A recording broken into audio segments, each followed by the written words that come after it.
Coming up on SPCA Rescue, how did this surrendered dog get into such an appalling condition? Oh my God, this is probably one of the worst that I've seen. The SPCA wants answers. 2 cats are dumped in boxes on the same street. She's about 4 months old, so she'd be absolutely terrified. But is the SPCA in time to save them both? You cannot tie them up by the legs, you'll injure their legs. And an inspector struggles to convince an owner that his chickens are being mistreated. You cannot keep chickens like this.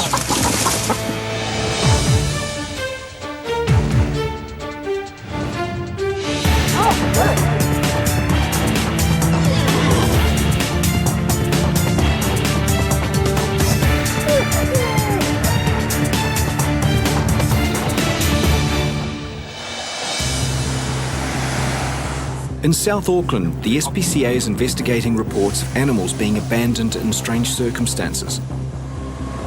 That looks like it, just down there. We just arrived at a property in Flatbush. We've had 2 calls this morning on the same road about 2 separate kittens dumped in boxes. The box has been taped tightly shut, and it's uncertain how long it's been here. Alicia hopes 2 holes punched in the box have provided enough air for the animal trapped inside.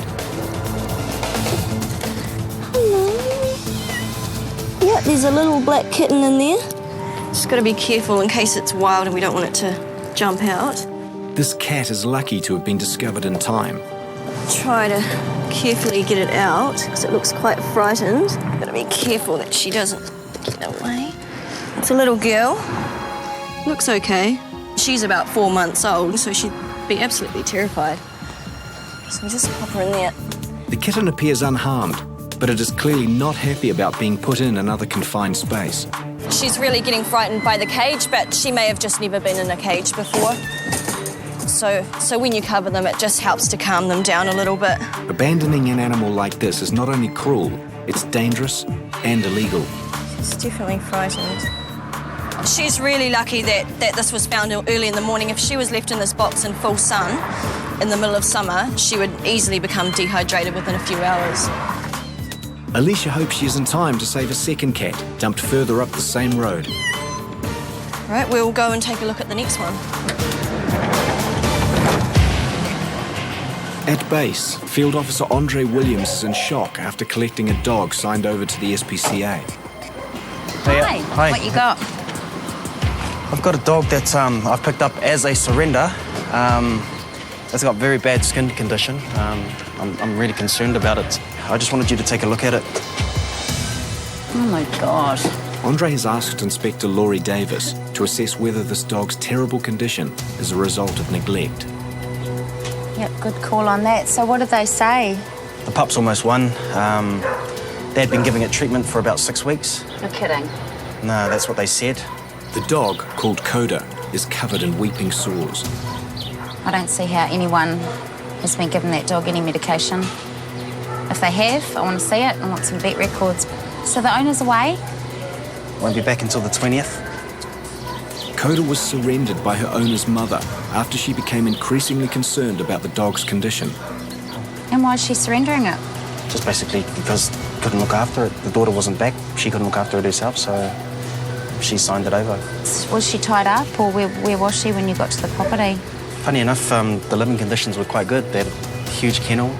She was lying on a really comfy mattress when I got there on the back porch. All right, well, we better get her in and get a vet to have a look at her, get some photos. Come on, Spitty. Oh, look at you. Laurie has no doubt that Koda's case warrants an investigation. The dog is clearly suffering. The blood coming from her. She's real itchy, eh? That's pain. She doesn't even want to put her paw down. I mean, this is probably one of the worst that I've seen.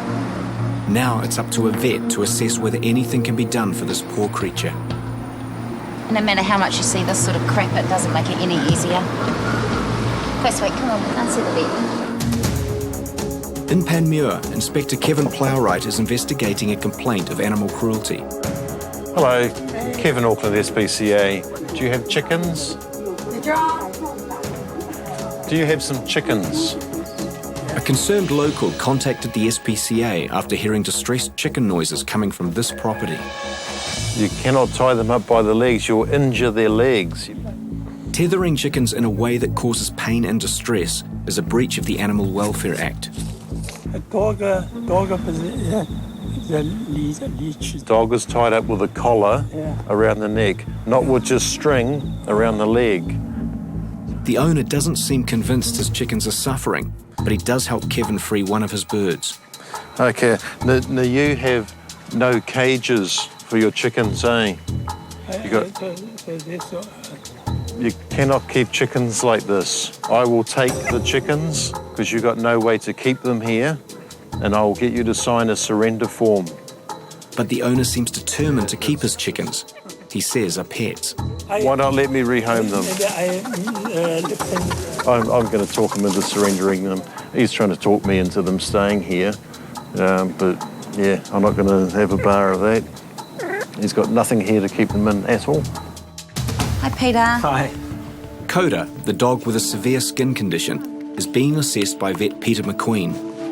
Because she's almost certainly got demodectic mange and possibly sarcoptic mange. But the problem is that what's making her bleed and causing most of her suffering, etc., is actually secondary bacterial infection. So she'll be constantly irritated.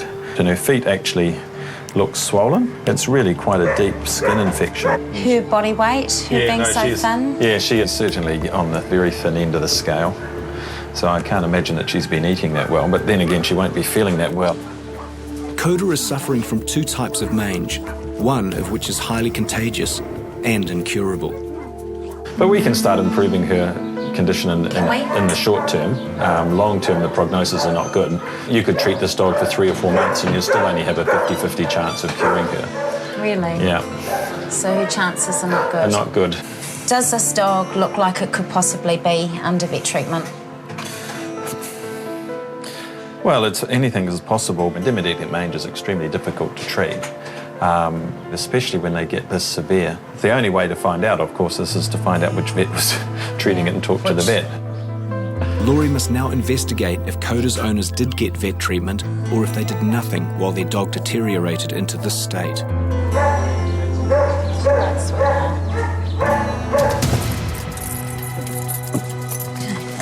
Apparently, the other cat is just a few metres up the road. Alicia is investigating a report of a second cat abandoned in a South Auckland street. Oh, it must be the second one up on that doorstep there. Looks like the same sort of thing. Just like the first cat, this one has been abandoned in a sealed box with inadequate ventilation. Doesn't appear to be anybody home, so we'll just open up the box and hopefully the kitten will be okay.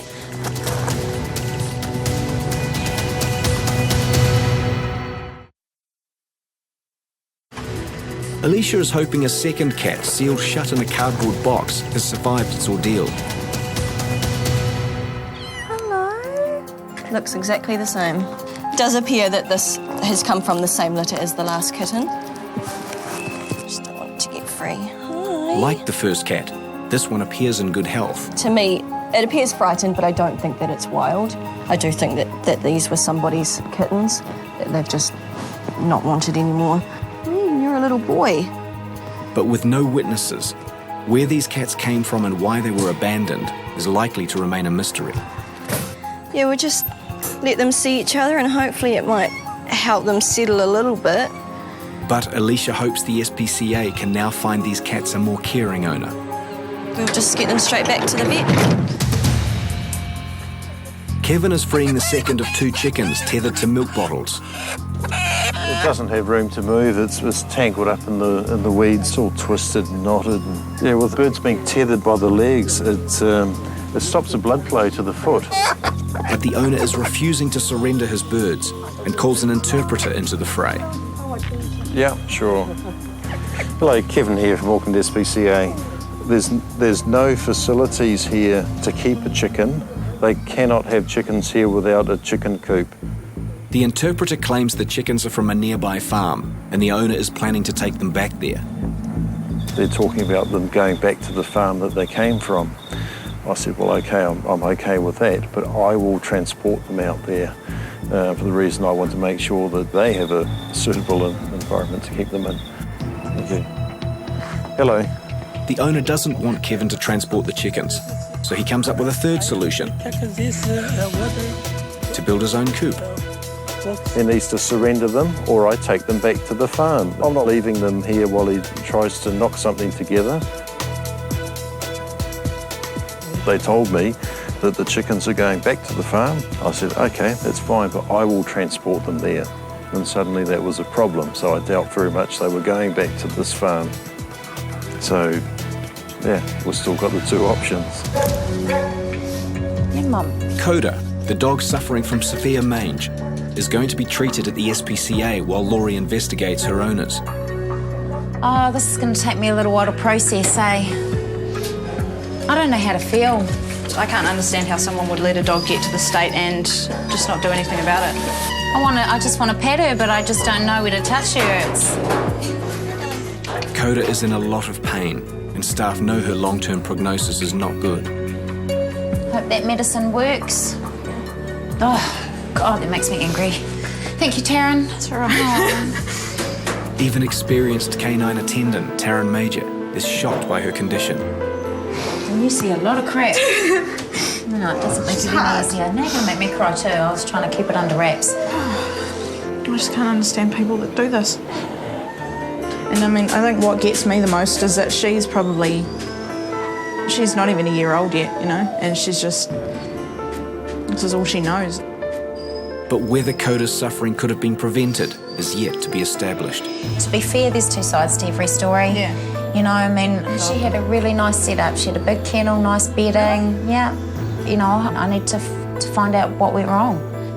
Koda's owner is overseas for a week, but Laurie plans to confront her as soon as she returns. You know, these guys feel, they feel stuff, and they're at our mercy, and stop now because I'll get upset again, but angry. In Penrose, Kevin continues to negotiate with the owner of the two chickens that were tethered to milk bottles. Hi. The owner has come up with a fourth solution: for the SPCA to care for the chickens while he builds them a new coop. So yes, he can do. I will come and inspect the cage that he has built, and when I inspect it and approve it, he can come out and get the chickens. And finally, they reach an agreement everyone seems happy with. I've given them 1 week to rectify it, to come up with something so they can have the chickens back. But if they don't sort it out within a week, we will rehome them. Thank you. Hello? But there is one final twist. Okay. After all the toing and froing, we've come up with the conclusion that they don't want the chickens back. They're too much hassle. So I'm going to take them back to base, and they can run around and be normal chooks. Hi, Peter. Hi, Alicia. How are you? Good. The two cats abandoned in boxes are about to be assessed by vet Peter. And you've noticed no injuries? No, apart from some fleas. Do you know when they were dumped, or did anyone see it happen or anything? No, we've got no one that knows or have seen anything. It's just the two people that came out this morning. The SPCA needs to be sure the cats are healthy before they can be rehomed. Reasonably friendly, aren't they? Yeah. Obviously someone's been handling them. Well, he looks fine. Let's have a look at the other guy then. Oh, twins. They are. So a good-sized kid, aren't they? So she seems fine. Should we just pop her in 14? More than likely going to be litter mates, so we may wind up putting them in the same cage later, but at the moment we'll treat them separately, and then we'll just go from there.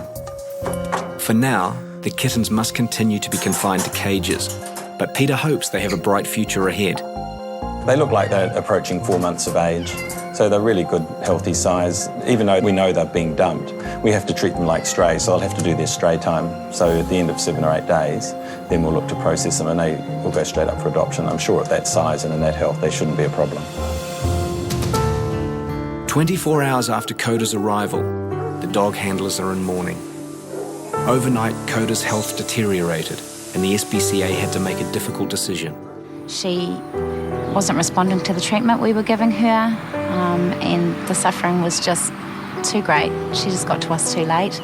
So, we've euthanized her and I'm really gutted because, you know, I wanted to give her a second chance at life. But, you know, in the real world, we can't save them all, and it's just something that we all have to try and process and move on from every single day. Laurie is more determined than ever to find out how Koda got into such a shocking condition. Okay, I'm just returning back to this property in Glen Innes to try and speak to the owner of Koda to give her the opportunity to give me her side of the story as to how her dog got into such a disturbing state. Koda's owner was overseas when her dog was surrendered by her mother to the SPCA. I just came back from holiday and I thought she would be alright, but obviously she wasn't. I took her to all the shops. I had mange medicine, I gave it to her the first time. It got worse before it got better. Isn't it my fault because I was uneducated on mange? You know, we just have to find out exactly what went wrong. I need to know when you got her. Yeah. I need to know what condition she was when you got her. Yeah. And then I need to know when she started to deteriorate, Yeah. when she went to the vet, which vet, what medicines you gave her and stuff like that, because I will phone the vet and, you know, I have to follow through all that sort of thing. After a lengthy talk with the owner, Laurie leaves with a new perspective on Koda's story. It's lack of education. She didn't purposely do this to her dog. She was treating the dog with the right medication, but not consistently. Laurie now has a difficult decision to make on whether to formally charge Koda's owner. The chickens found tied to milk bottles seem to be enjoying their newfound freedom at the SPCA farm. So these girls have been here for a couple of days. They're doing really well. This one, I think, is probably the boss. The other one seems to follow her around and sort of hide behind her a little bit when there's somebody coming. But they're really enjoying their time here, enjoying running around, not being tied up to a milk bottle, I think. But they do have a potential issue. Most people buy hens for pets, but also for eggs, of course. These girls haven't laid anything yet, but they've only been here a couple of days, so we need to give them time to settle in. Fiona is hopeful a lack of eggs will not jeopardise the chickens' chances of finding a new home. They're quite pretty hens. They're not your usual brown shaver or red shaver that you'd get for laying eggs. So some people might keep them as pets or for taking to shows, like an AMP show or something. She really loves that, don't you? Hey? Good girl. After a week at the SPCA, nobody has claimed the two kittens dumped in boxes.